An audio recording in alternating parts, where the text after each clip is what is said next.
عیسائی ہیں وہ اپنے مذہب کے مطابق اپنی زندگیوں کو بھارت میں گزار سکتے ہیں. ان کو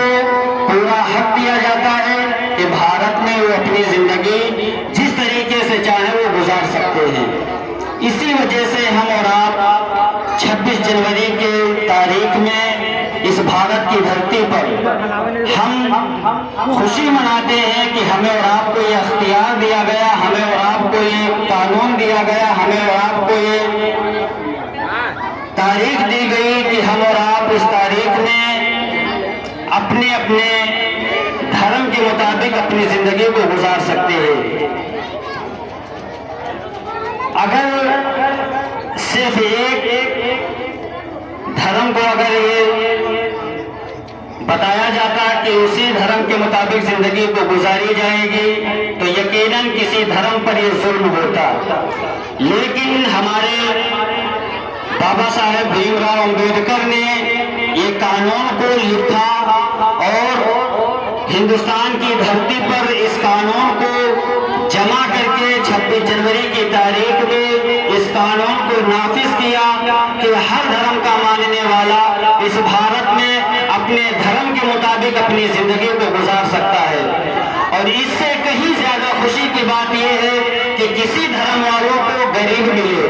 کسی دھرم والوں کو, کسی ملک والوں کو غریب ملے, کسی ملک والوں کو امیر ملے, لیکن بھارت کا وہ مسلمان ہے کہ ہمیں اور آپ کو غریب نواز ملے. سب سے بڑی خوشی کی بات یہ ہے کہ ہمارے بھارت میں اگر سب سے بڑی اگر کوئی شخصیت ہے, سب سے بڑی اگر کوئی ذات ہے, سب سے بڑی اگر کسی کی طاقت ہے تو یقیناً وہ سرکار غریب نواز کی طاقت ہے. ہمیں اور آپ کو اس بھارت کی دھرتی پر اگر سب سے زیادہ, اگر سب سے بڑی طاقت اگر کسی کو ملی ہے تو ہم غریبوں کو ملی ہے. کون سی وہ طاقت ہے؟ سرکار غریب نواز کی طاقت ہے. یقیناً اس بھارت کی دھرتی پر سرکار غریب نواز رضی اللہ تعالیٰ عنہ نے بہت بڑا کام انجام دیا ہے. اس لیے کہ سرکار غریب نواز رضی اللہ تعالیٰ عنہ نے اس بھارت کی دھرتی پر اپنے چند سپاہیوں کے ساتھ لے آئے اور یہاں پر قوانین کے مطابق, اپنے مذہب کے مطابق لوگوں کو راستہ دکھایا, لوگوں کو قوانین بتائی کہ تم جس چیز کو مان رہے ہو یقیناً وہ چیز قابل قبول نہیں ہے. تم کو اگر ماننا ہے تو مذہب اسلام کو ماننا ہوگا. اس لیے کہ جو مذہب ہے, مذہب اسلام وہی سچا مذہب ہے, اور جو شخص مذہب اسلام کے مطابق زندگی گزارتا ہے یقیناً وہی شخص دنیا میں بھی کامیاب ہوتا ہے اور مرنے کے بعد قبر میں بھی کامیاب ہوا کرتا ہے. اللہ کے رسول صلی اللہ علیہ وسلم ارشاد فرماتے ہیں کہ جو شخص مذہب اسلام کے قوانین کو مانے گا, مذہب اسلام کے مطابق زندگی کو گزارے گا, یقیناً وہ شخص دیش بھروہی نہیں ہوگا, وہ شخص دیش بھکت ہوگا. وہ دیش کے اندر کوئی ایسا کام کر کے جائے گا کہ دیش والے بھی اس کا نام لیں گے, اور مرنے کے بعد میں قبر میں جب وہ شخص جائے گا تو فرشتے بھی اس کی تعظیم کے لیے کھڑے ہوتے ہوئے نظر آئیں گے.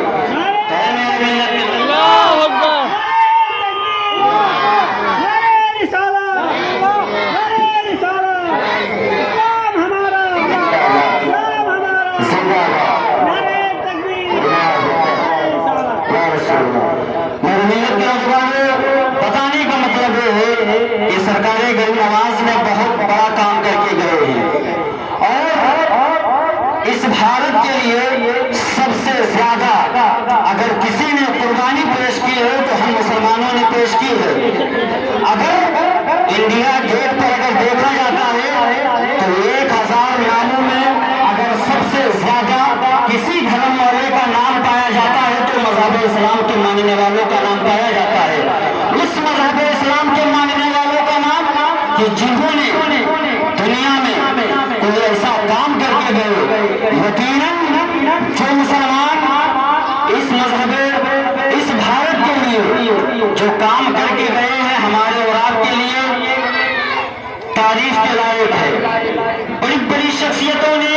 اس مذہب اسلام کے لیے قربانی پیش کی ہے. جب ہم نام پڑھتے ہیں تو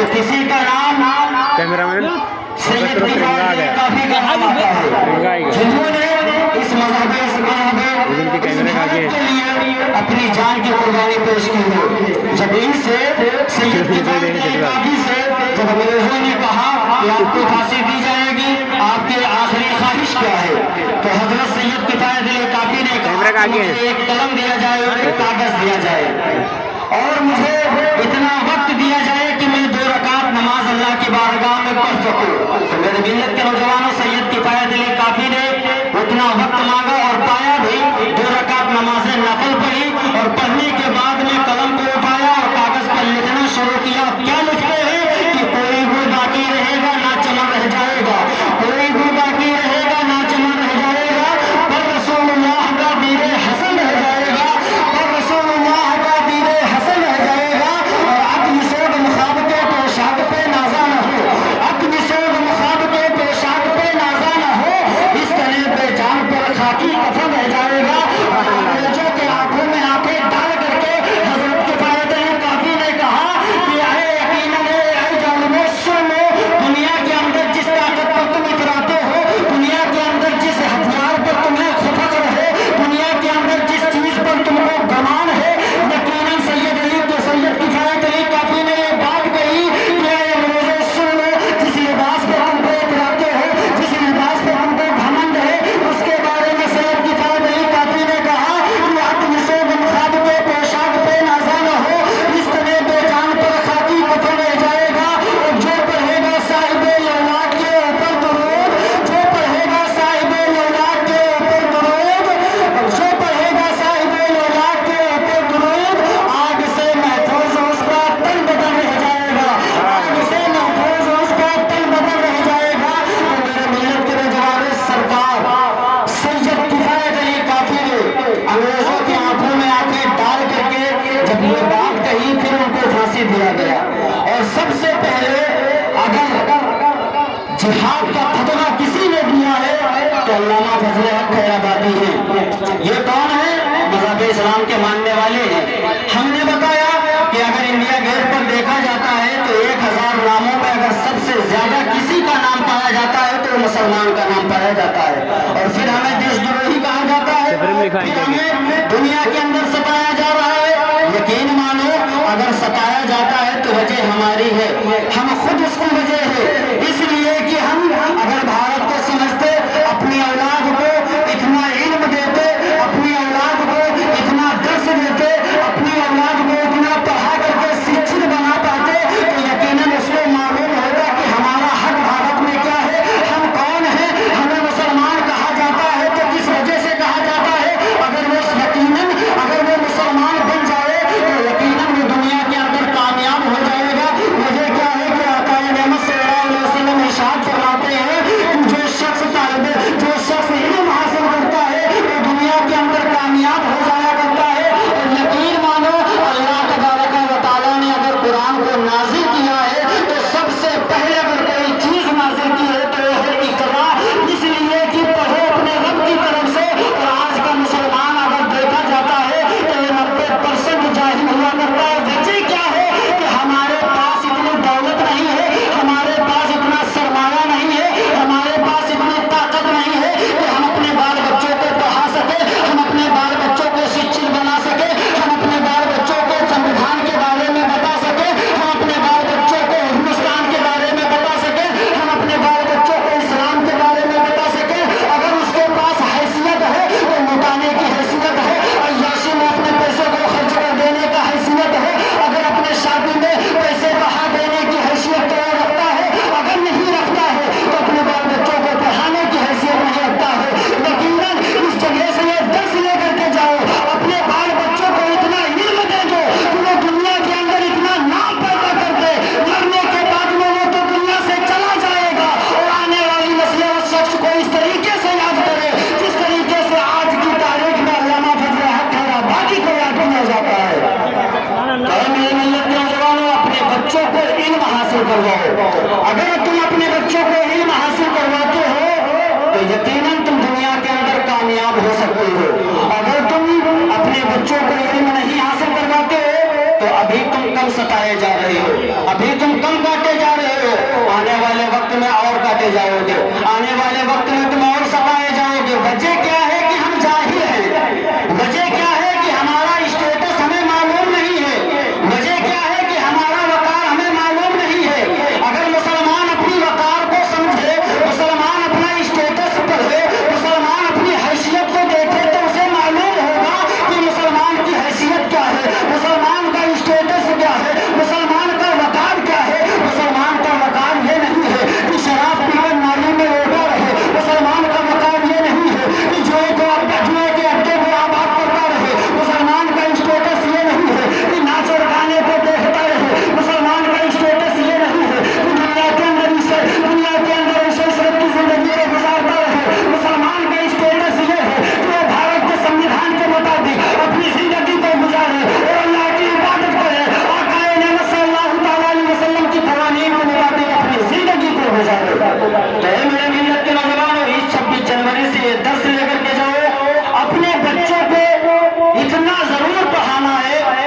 वाले, हमारी जिंदगी तो कट जाएगी, हमारी जिंदगी खत्म हो जाएगी, हमारी जिंदगी तो आधी कट चुकी है, यकीनन अगर तुम उनकी जिंदगी को संवारना चाहते हो, जिस तरीके से अपने औलाद के रोने पर तुम उनके लिए कपड़े ला देते हो, जिसके लिए तुम अपनी औलाद के आंसू बहाने पर उनके लिए जूते ला देते हो, अपने औलाद के रोने पर तुम उनको अच्छे अच्छे लिबास पहना देते हो, अपनी औलाद के रोने पर तुम उनको अच्छे अच्छे खाने खिला दिया करते हो, इसी तरीके से तुम पर ये जरूरी है कि अपने बाल बच्चों को पढ़ा करके दुनिया के अंदर ये नाम पैदा कर जाओ कि मजहब इस्लाम का मानने वाला देशद्रोही नहीं हुआ करता है, बल्कि देशभक्त हुआ करता है, और इस तरीके से हुआ करता है जिस तरीके से अल्लामा फजल हक फैयाबादी देश के लिए अपनी जान को कुर्बानी पेश की है, अल्लामा किफायत अली काफी अपनी जान की कुर्बानी पेश की है, जिस तरीके से मजहब इस्लाम के मानने वालों ने जब जंग आजादी का जंग के लिए जब अंग्रेजों ने लौटाया तो अल्लामा फजल हक फैयाबादी ने पहले फतवा जिहाद जारी किया। ऐ मेरे मिल्लत के नौजवानों, इसी तरीके से हमको भी चाहिए कि अगर देश पर कोई आ जाए तो सबसे पहला अगर कोई शख्स जान देने वाला हो तो वो मुसलमान का बच्चा हो, अगर वो मुसलमान का बच्चा होता है तो यकीनन ये दुनिया के अंदर रंग लेकर के आएगा। तो ऐ मेरे मिल्लत के नौजवानों, अपने बाल बच्चों को पढ़ाओ, अपने बाल बच्चों को शिक्षित बनाओ, अपने बाल बच्चों को उनका स्टेटस बताओ कि मुसलमान का हक हिंदुस्तान में है क्या, और मुसलमान का हक सबसे ज्यादा हिंदुस्तान में है, मगर उसे मालूम नहीं है हक क्या है। मुसलमान का हक यही है कि सबसे ज्यादा अगर किसी ने कुर्बानी पेश की है तो मुसलमान है, और जो शख्स जिसके लिए ज्यादा कुर्बानी पेश करता है यकीनन उसी का हक ज्यादा हुआ करता है। जो शख्स जिस चीज में, अगर आज हम यहाँ पर बैठे हुए हैं, जो शख्स इसमें ज्यादा दौड़ा होगा, ज्यादा काम किया होगा, उसी का हक सबसे ज्यादा है। अगर कोई हम नेक काम करते हैं, महफिल मिलाद करते हैं, वो जो शख्स जिसमें सबसे ज्यादा पैसा देता है वो शख्स उसमें ज्यादा कामयाब हुआ करता है। इसी तरीके से भारत में सबसे ज्यादा अगर किसी ने जान की कुर्बानी पेश की है और सबसे बड़ी अगर कोई कीमत हुआ करती है, सबसे अहमियत अगर किसी की जान हुआ करती है, तो मेरे मिल्लत के नौजवानों, उसी जान की कुर्बानी अगर सबसे ज्यादा किसी ने पेश की है तो वो मजहब इस्लाम के मानने वाले हैं, मजहब इस्लाम के मानने वाले हैं। यकीनन हम इसी तरीके से इस भारत में इस तरीके से जिंदगी को गुजार करते जाए कि कोई हमारे पीठ पर देशद्रोही का टिप्पण न लगाए, बल्कि ये कहे कि दुनिया के अंदर कोई धर्म का मानने वाला, कोई किसी चीज का पुजारी है तो मजहब इस्लाम का मानने वाला शख्स देशद्रोही नहीं हुआ करता है, बल्कि मजहब इस्लाम का मानने वाला देशभक्त हुआ करता है। तो मेरे मिल्लत के नौजवानों, इसी तरीके से अपनी जिंदगी को गुजारो और